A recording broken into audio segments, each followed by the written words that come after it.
นะครับแหมเมื่อกี้ไม่ได้เปิดแฟลชมืดเลยครับนี่อันนี้เรามาซ่อมนี่ครับลำโพงคอม 2.1 ครับนี่พอดีถึงได้มาเมื่อกี้สดๆร้อนๆเลยยังว่างอยู่เลยแกะเลยครับ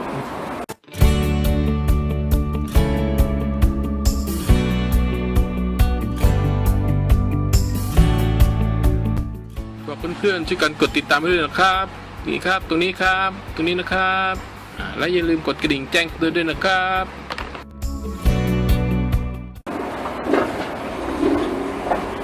นี่นะครับนะครับพอดีเครื่องมันเปิดไม่ติดเสียบปลั๊กแล้วไฟแดงสถานะก็ไม่ขึ้นอะไรก็ไม่ขึ้นเลยนะครับนี่คืออะไรไม่รู้กิ๊ก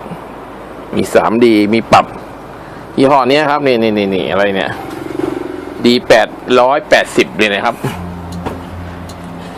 โอเคเดี๋ยวเราจะมาแกะ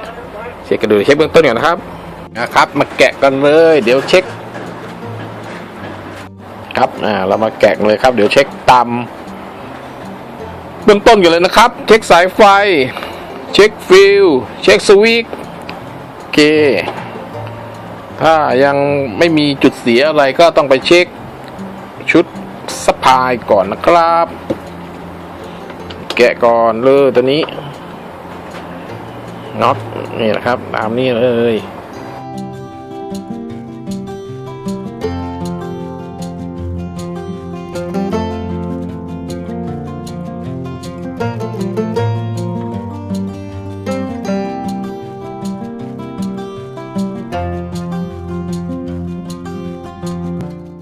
เปิดเลยครับนี่เปิดออกมาครับโอ้โหดูลำโพงซับตูดบัลลัมเลยครับแต่4 โอห์มนะครับ4 โอห์ม30 วัตต์นี่โอ้โหหม้อแปลงโอ้ไม่กอดจะบอกนะว่าหม้อแปลงเสียหม้อแปลงเสียนี่งานเข้าเลยครับมีฟิลอยู่ตรงนี้นะครับเนี่ยพวกเครื่องเสียงทำไมจะต้องเอากาวอะไรมาติดทำเป็นน็อตยึดถ้าต้องเอากาวมายึดนั่นอีกโอ้ยเนาะเวลาแกะทำงานลำบากครับเนี่ยเอากาวไปใส่ไว้เต็มไปหมดไอซีภาคขยายน่าจะเป็น2030นะครับดูแล้ว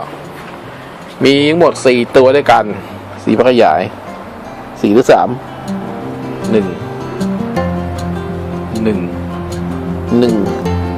3 ตัวครับ3 ตัวซ้ายขวาแล้วก็ซับอันนี้ชุด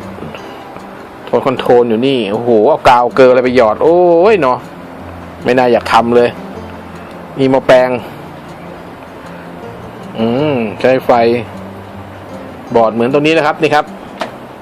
คล้ายๆกันเลยเนี่ยลักษณะใช้ไฟเข้าเนี่ยบอร์ดเหมือนนี่นะครับแล้วก็เหมือนอีกตัวไม่เหมือนหม้อแปลงเท่าไหร่เนี่ย8 แอมป์โอ้แปลงแอมป์เยอะเหมือนกันครับแอมป์สูงครับนี่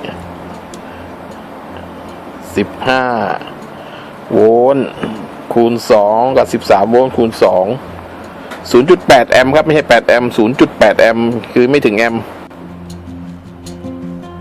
ใช้ซับ4 โอห์มครับ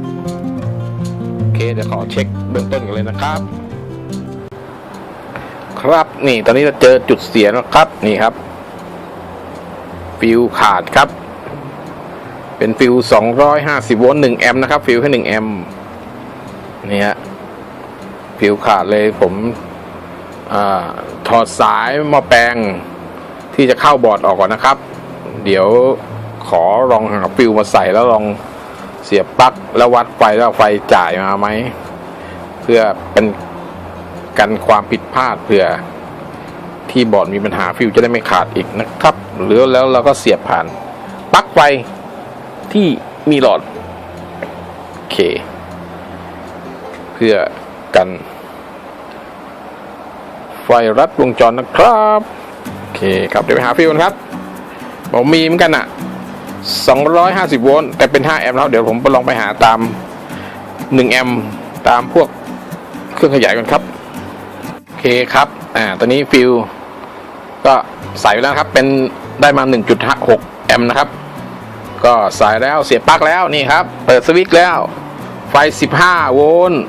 015มานะครับกับไฟ13 013ก็มานะครับแต่นี้ผมยังไม่ได้เสียบบอร์ดเดี๋ยวขอเช็คที่บอร์ดก่อนนะครับเช็คพวกคร่าวๆก่อนเช็คซีเนอร์เช็คไดโอดก่อนครับกับ C 400เนี่ยครับ C 250เนี่ยว่ามันช็อตไหมมันรั่วไหมนะครับเช็คไดโอดบิดก่อนนะครับโอเคก่อนที่เราจะเสียบไฟนี้เข้าไปนะครับขอเช็คเบื้องต้นก่อนเพราะอาการที่ฟิวขาดมันมีด้วยหลายสาเหตุนะครับแต่อันนี้ขาดใสก็เราก็เพื่อความชัวร์ขาดใสนี่สามารถเปลี่ยนฟิวก็น่าจะหายนะครับแต่เพื่อความชัวร์เดี๋ยวขอเช็คบอร์ดเบื้องต้นก่อนนะครับบอร์ด power supply นะครับเช็คไดโอดเช็คคาปาซิเตอร์ก่อนนะครับโอเคครับตอนนี้เราก็นี่ครับไล่พวกตะกั่วที่ร่อนไปแล้วนะครับที่บอร์ดแล้วก็ทินเนอร์ล้างบอร์ดใหม่ทีนะครับเพราะบอร์ดน่าจะใช้งานมานานแล้วครับแล้วก็เสียบจ่ายไฟเข้าเดี๋ยวเรามาลองกันเลยนะครับเอาเข้าวๆก่อนนะครับนี่ก่อนเลยข้าวก่อนแล้วก็เสียบนี่ฮะเสียบปลั๊กผ่านหลอดกันนะครับเปิดสวิตช์เลยครับปั๊บโอเคนี่ครับ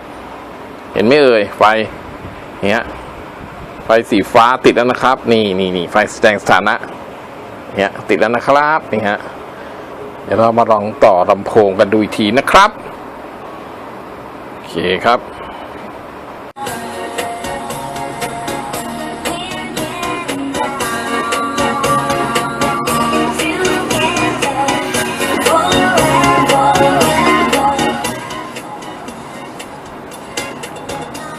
โอเคครับวันนี้ก็เสร็จเรียบร้อยดังแล้วครับก็สรุปกันครับก็คือว่าตอนแรกเปิดไม่ติดไฟไม่เข้าก็คือฟิวขาดแล้วก็ตะกั่วสาเหตุที่ฟิวขาดคือที่บอร์ดลายตะกั่วร่อนหมดครับคงจะอาร์คหรืออะไรสักอย่างนี่แหละครับเลยทำให้ฟิวขาดเพราะฟิวเขาใช้ฟิวแค่1แอมป์นะครับก็สุดไล่เปลี่ยนฟิวแล้วก็ไล่บอร์ดใหม่ครับไล่ตะกั่วที่บอร์ดใหม่แล้วก็เป็นอันใช้ได้เรียบร้อยจบงานครับก็ฝากเพื่อนๆท่านใดถ้าชอบคลิปนี้ก็ฝากกด Subscribe กดไลค์กดแชร์ให้ด้วยนะครับเพื่อรับชมคลิปใหม่ๆต่อไปวันนี้ผมก็ต้องขอลากันไปก่อนนะครับสวัสดีครับฝากเพื่อนๆช่วยกันกดติดตามให้ด้วยนะครับนี่ครับตรงนี้ครับตรงนี้นะครับและอย่าลืมกดกระดิ่งแจ้งเตือนด้วยนะครับ